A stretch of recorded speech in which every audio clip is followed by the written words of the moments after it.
Assalamualaikum warahmatullahi wabarakatuh. Bismillah, alhamdulillah, salatu wassalamu ala rasulillah Sayyidina wa habibina wa syafi'ina wa maulana Muhammadin Iftahi babi rahmatillah adada ma fi ilmillah Salatan wa salaman daimaini bidawami mulkillah Wa ala alihi wa sahbihi wa mawalah Wa la hawla wa la quwata illa billah amma ba'du. Hadratul mukarram yang mulia, para alimil ulama, para asatidz, para guru, bil khusus guru-guru kita Kiai Haji Dr. Andes Muhammad Ja'far, Kiai Haji Farah Furqan Mukarrabin Yusuf, Kiai Haji Ahmad Habibi Abdul Rashid Ramli, kita doakan semuanya sehat afiat, panjang umurnya dan berkah ilmunya buat kita semua, amin ya rabbal alamin. Juga tidak lupa Kiai Haji Misjan, Kiai Haji Syatibi, Ustadz Haji Basrain, Ustadz Haji Muhammad Tahir, dan seluruh para orang tua, sesepuh, bini sepuh, tokoh masyarakat, dan seluruh para jamaah, bapak-bapak, ibu-ibu, dan saudara-saudaraku yang dimuliakan oleh Allah Subhanahu wa Ta'ala. Tanpa berpanjang kalam, mari sama kita lanjutkan kembali pembahasan kitab kita. Namun sebelumnya kita baca surat Al-Fatihah. Mudah-mudahan Allah memberikan kita ilmu yang manfaat, ilmu yang maslahat, ilmu yang mudah-mudahan bisa membuat hidup kita selamat dunia sampai akhirat. Al-Fatihah bil qubul wa ila hadratir Rasul ala hadhihi niyyah wa ala kulli niyatin salihah wa ala man nawa salafus salih wa ila hadratin Nabil Mustafa Sayyidina wa Habibina wa Syafi'ina wa Maulana Muhammadin sallallahu alaihi wasallam wa ala alihi wa azwajihi wa dhurriyyatihi wa ali baitil kiram, khususan ila ruhi muallifil kitab Sayyidil Imam Syekh Zainuddin bin Ali Al-Malibari Al-Fannani wa Sayyid Syekh Nawawi bin Umar Al-Jawi Al-Bantani wa usuli ma furu'i ma dhul huquqi alaihim ajma'in. Anna Allah ya'li darajatihim fil jannah wa yu'idu alaina min barakatihim wa asrarihim wa anwarihim wa ulumihim wa nafahatihim fid dini wad dunya wal akhirah wa ila arwahi walidina wa abaina jami'il muslimina wal muslimat wal mu'minina wal mu'minat al ahya'i minhum wal amwat wa ila hadratin nabi al-Fatihah. Bismillahirrahmanirrahim. Alhamdulillahi rabbil alamin arrahmanir rahim maliki yaumiddin. Iyyaka na'budu wa iyyaka nasta'in ihdinas siratal mustaqim siratal ladzina an'amta 'alaihim ghairil maghdubi 'alaihim waladdallin. Rabbi ighfir li wa liwalidayya. Bismillahirrahmanirrahim. Qala al-musannif rahimahullahu ta'ala wa nafa'na bi'ulumihi wa amadna bi asrarihi fid daraini amin. Wa qala Suhaimi, dan berkata Syekh Imam Suhaimi fi makna hadzal hadis, menerangkan tentang makna hadis, halaman 96. Ay la yakmulu imanu ahadikum, tidak akan sempurna iman seseorang dari kalian, hatta yuhibba likulli akhi, sampai dia mencintai bagi setiap saudaranya, walau kafiran, bahkan terhadap orang kafir sekalipun, min ghairi ay yakhussa, dengan tanpa mengkhususkan cintanya ahadan kepada seseorang, duna akhor, tanpa kepada yang lainnya, mithla ma yuhibbu, seperti dia mencintai ayyahsula li nafsihi, dirinya sendiri, minat ta'at wal mubahat ad-dunyawiyah, dari berbagai macam ketaatan dan hal-hal duniawi yang diperbolehkan. Jadi makna hadis la yu'minu ahadukum hatta yuhibbu li akhihi ma yuhibbu li nafsihi, rawahul Bukhari wa Muslim. Tidak termasuk atau tidak sempurna iman di antara kalian apabila kalian tidak mencintai saudara kalian atau saudaranya seperti dia mencintai dirinya sendiri. Maknanya adalah bahkan bukan cuma kepada sesama muslim, tapi saudara sesama manusia, dan tidak mengkhususkan. Artinya tidak mengkhususkan itu yang ini saya suka, yang ini enggak, yang ini saya cinta, yang ini enggak. Itu namanya enggak adil ya. Tapi dalam urusan-urusan al-mubahat, urusan-urusan yang diperbolehkan dalam urusan syariat. Bagaimana contohnya? Bi anta fa'ala ma'ahu, seperti engkau berbuat sesuatu kepadanya, ma tuhibbu ay yaf'alahu ma'aka, dengan sesuatu yang engkau suka jika ia melakukannya terhadap dirimu. Jadi perbuatan kita yang akan kita perlakukan kepada orang lain, kita pastikan perbuatan itu kalau diperlakukan kepada kita, kita juga suka. Contoh apa? Ya senyum. Kan kita suka kalau disenyumin orang. Nyapa. Ada 3 kalimat yang ringan sekali diucapkan, tapi sekarang orang susah ngucapinnya. 3. Padahal ini bisa membuat orang itu terlihat dan ternilai baik. Kalau dia betul-betul dari hatinya, ternilai baik bukan cuma dari manusia, tapi di sisi Allah juga dia bernilai baik. Apa 3 kalimat itu? Yang pertama, maaf. Minta maaf susah banget kita. Maafin dia. Yang kedua, minta tolong. Ketika kita membutuhkan apapun, lalu kita membutuhkan pertolongan orang, maka apa susahnya kita minta tolong. Dan yang ketiga adalah terima kasih pada saat kita mendapatkan sesuatu yang kita inginkan, atau kita diberikan sesuatu oleh seseorang. Sesulit apa sih ucapan itu? Nah, sekarang orang enggak tuh, mentang-mentang lebih tua, mentang-mentang jadi ustadz. Sini. Tuh enggak? No. Minta tolongnya kagak. Udah ditolongin, terima kasih juga.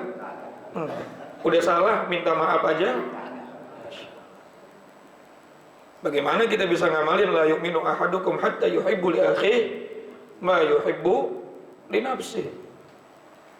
Nah, itu diantara salah satu tafsirnya adalah kita memperlakukan orang lain yang ketika kita diperlakukan oleh orang tersebut kita merasa senang. Maka lakukan itu kepada orang lain. Dan ini sunnah. Ini merupakan misi utamanya baginda Nabi kita Muhammad sallallahu alaihi wasallam. Nabi bersabda, "Innama bu'itsu liutammima makarimal." Sesungguhnya aku itu diutus untuk menyempurnakan akhlak, budi pekerti. Ada orang sholat sunnahnya rajin, zikirnya tasbih sampai putus, baca Qur'annya sampai lecek, saking banyaknya. Yang sunnah dia kerjakan luar biasa. Tapi pada saat dia diuji dengan sosialisasi masyarakat, dia nggak sukses. Padahal kata Nabi, afdhalul ibadah ba'dal faridah, paling utama-utamanya ibadah setelah yang fardu, idkhalis surur, ngasih kegembiraan kepada orang lain. Yang fardu paling atas nih, sholat 5 waktu, puasa Ramadan, apalagi yang fardu-fardu tuh zakat fitrah dan zakat mal yang ketika sudah haul dan nisab, yang fardu-fardu nih. Kemudian bakti sama orang tua, istri taat sama suami menafkahi keluarga. Setelah yang fardu-fardu, di bawahnya yang fardu yang paling utama ibadah itu adalah idkhalis surur, ngasih kegembiraan di hati orang yang beriman. Makanya kita kalau kemana-mana Pak, diundang sama tetangga, sama saudara, kondangannya pertama niatnya apa? Idkhalis surur, pengen nyenengin orang.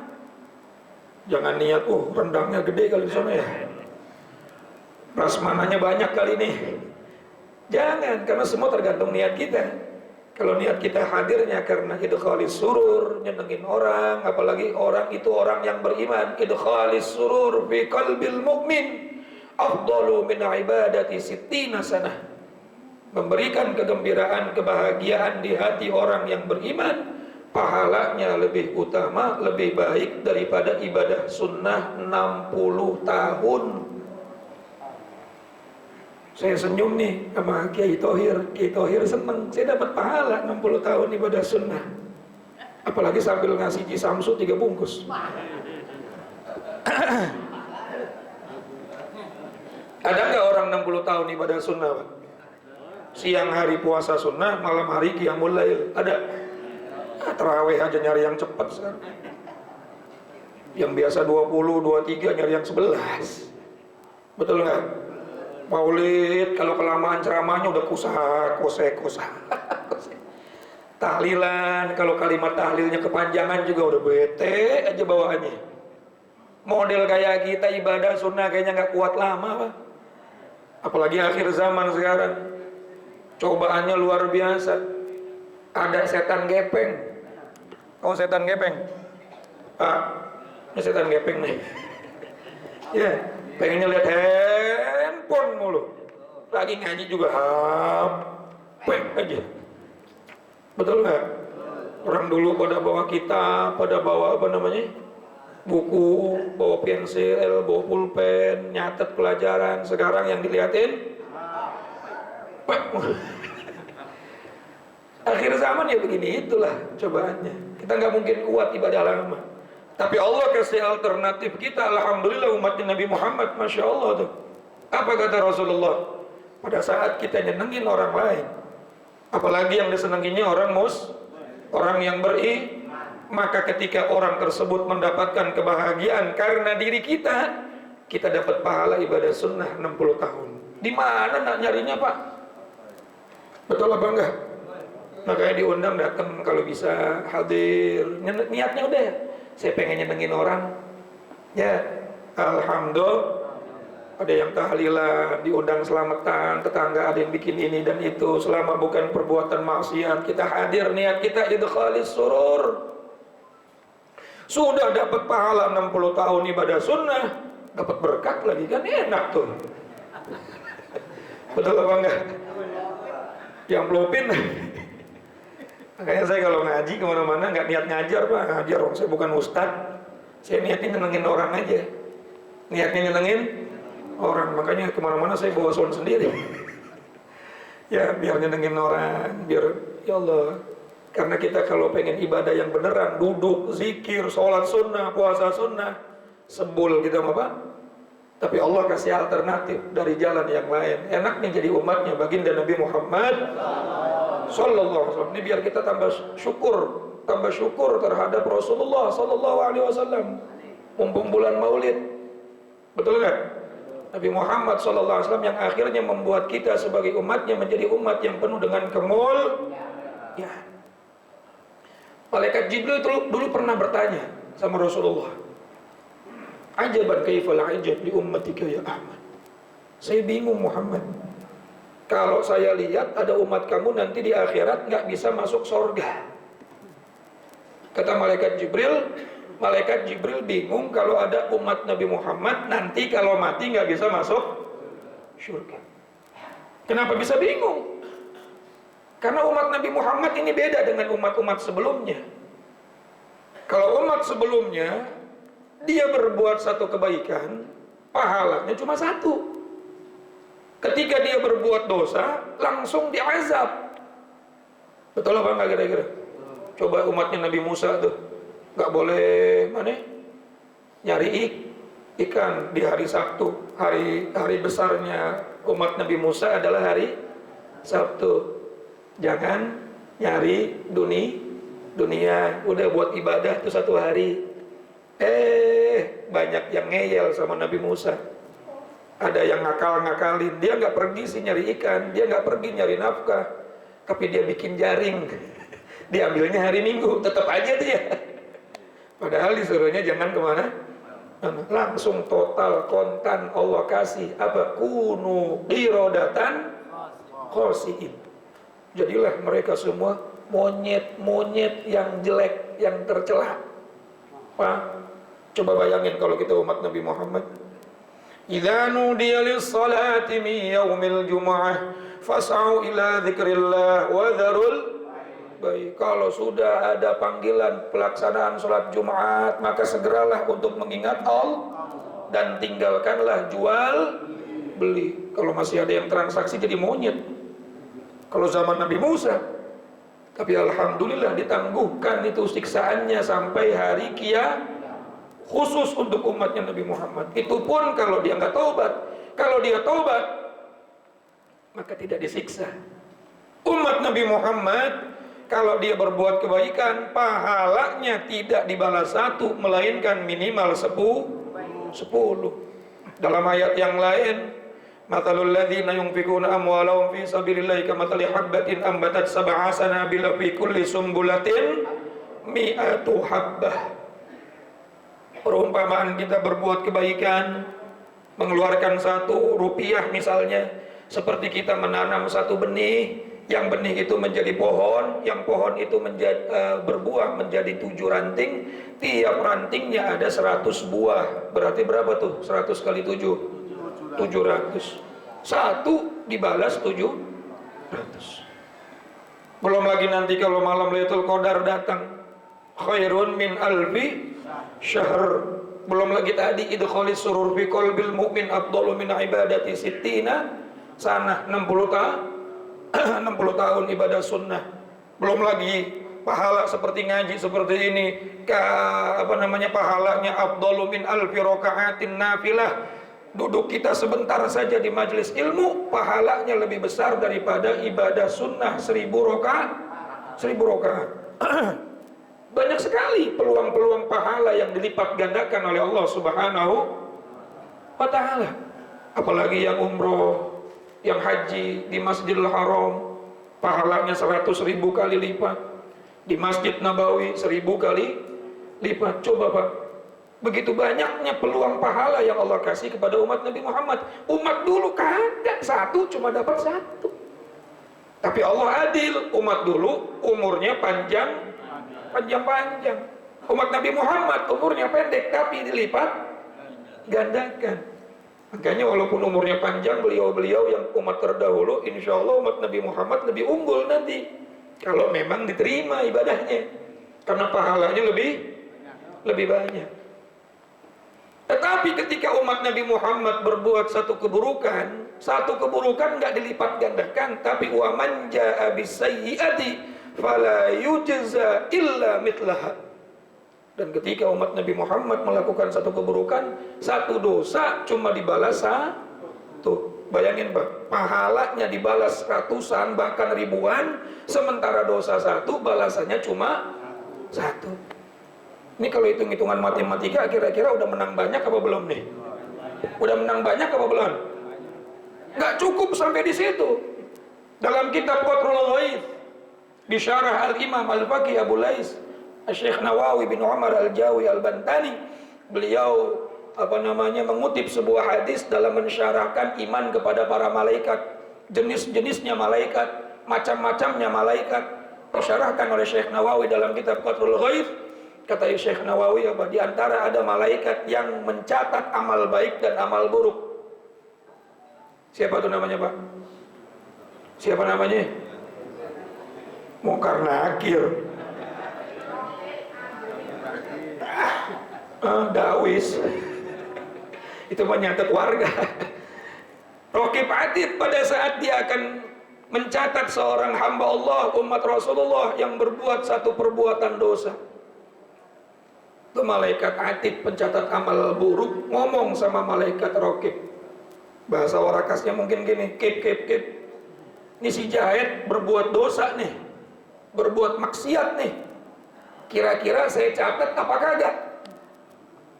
Maka kata malaikat Raqib, saya baca dalam kitab itu Pak, da' ila sab'a sa'atin la'allahu yatub. Jangan dicatat dulu, tunggu sampai 7 jam. Tunggu sampai 7 jam. La'allahu yatub, mudah-mudahan dia bertaubat kepada Allah Subhanahu wa ta'ala. Tapi kalau perbuatan baik belum dikerjain, baru niat langsung dicatat. Ini hitung-hitungan kayaknya, Masya Allah. Makanya sampai bingung malaikat Jibril kalau ada umat Nabi Muhammad nggak bisa masuk surga. Pahalanya dilipat gandakan, dosanya cuma dibalas satu. Niat baik langsung dapat pahala, niat buruk nggak langsung dapat dosa. Kalau dia bertaubat nggak sempat dicatat. Kalau sudah 7 jam baru dicatat. Tapi jangan gara-gara ada kesimpulan hadis ini, Pak, belum 7 jam, selalu aja nggak usah taubat dulu. Keburu malaikat Israel datang, modar sih. Makanya kita bersyukur sholat 5 waktu, Pak. Coba dari zuhur ke asar ada nggak 7 jam? Dari zuhur ke asar kira-kira ada dosa nggak tuh? Banyak. Maka di asar alhamdulillah kita kesempatan tahu, belum sampai 7 jam udah taubat lagi. Rabbi ghfirli warhamni wajburni warfa'ni. Betul nggak taubat nggak tuh? Betul nggak? Sujud terakhir kita doa lagi, Rabbi inni zolamtu nafsi faghfirli dzambi. Taubat nggak tuh? Habis sholat taubat lagi, astaghfirullahaladzim li wali walidayya wali masyayikhina wali jami'il muslimin. Masya Allah. Nanti dari asar ke maghrib pada 7 jam? Nggak ada, kita taubat lagi di maghrib, betul. Dari maghrib ke isya timbang sama 1 jam, Pak. Tapi kadang-kadang dosanya banyak juga tuh di maghrib tuh. Pulang sholat maghrib mau makan kagak ada, marah-marah bapaknya bininya. Betul, taubat lagi ke isya. Habis isya kemudian sampai subuh 7 jam ada, tapi kan ada taklim, betul nggak? Ada majelis taklim kalau kita ngaji ba'da isya, atau ada sholat tahajud, bangun malam dan lain sebagainya. Masya Allah, sampai subuh, nanti subuh begitu lagi, subuh sampai duha. Masih banyak kesempatan dalam tiap hari kita untuk membersihkan diri kita, supaya nggak sampai 7 jam kita sudah taubat. Inilah rahmat yang Allah berikan kepada umatnya baginda Nabi Muhammad sallallahu alaihi wasallam. Bahkan Sayyid Muhammad bin Alawi bin Abbas Al-Maliki Al-Hasani, beliau khusus menulis kitab Rahmatul Ummatil Muhammadiyah, kitab yang khusus membahas tentang nikmat-nikmat yang Allah kasih kepada umatnya baginda Nabi Muhammad sallallahu alaihi wasallam. Nah, ini sedikit saja untuk kembali kita bersyukur di bulan Maulid ini tentang keberadaan baginda kita Nabi Muhammad sallallahu alaihi wasallam. Biar kita tambah syukur sama Rasulullah, tambah terima kasih sama Rasulullah.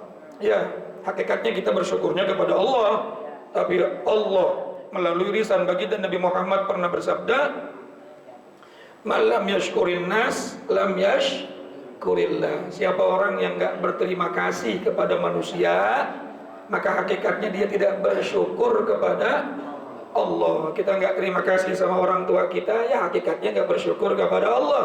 Kita nggak terima kasih sama guru-guru kita yang udah ngasih kita ilmu, maka hakikatnya kita nggak bersyukur kepada Allah. Kita nggak terima kasih sama Nabi Muhammad yang udah berjuang mati-matian untuk membuat kita bahagia dunia dan akhirat.